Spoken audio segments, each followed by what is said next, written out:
Laruin mo, Gab. Wala na si Father? Pero bakit? Sino naman gagawa nun?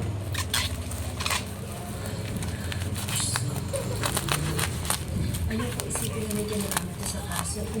Yes, isasagot na sila. Kung pinatahimik si Father.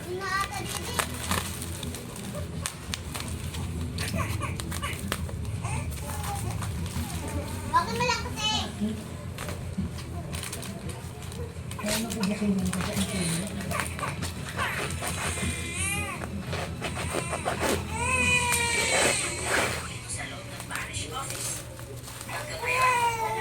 Kawawan mo.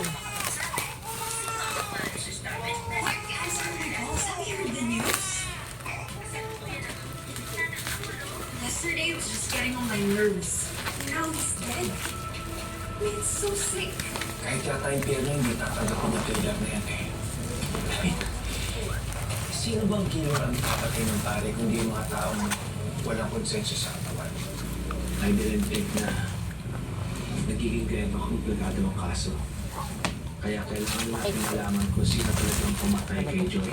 Because who knows who he or she would bother next.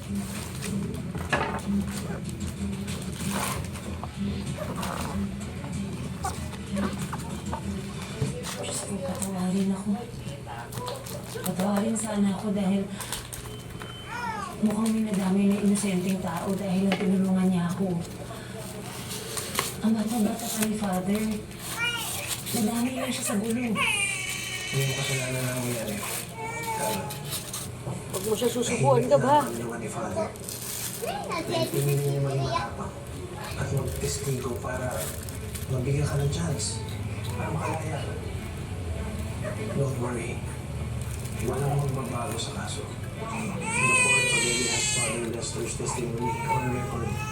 Mahinaw ang binigay niya ebidensya ang pinakita niya na hindi ikaw ang pumatay kay Joy Santos. At itong killer ni Joy Santos can be the same killer behind Father Lester's death. Hindi ko sasayahin ang sakripisyo ni Father. Hindi dapat mapunta sa wala lahat ng tin... Nga ako yung pumatay. Parang push na sa narrative na yan. What do you want me to think, ha? Dati may sinasabi ka, so is Celine Lorena. O Carolina, or whoever she is. They're gonna get back. And now he's not. Umami ka na kasi. Aminin mo na pinatahimik mo si Father. Boy, would you shut the hell up? Nanay, nagkain na po. Sa'yo, pag hinalaan pa ako. Uulitin ko sa'yo, hindi ako ang pumatay.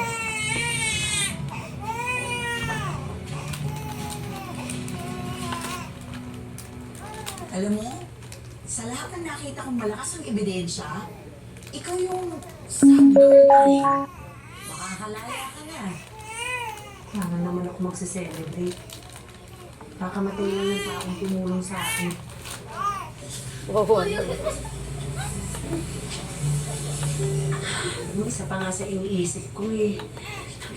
Kung talagang ganun katinding galit ng kusino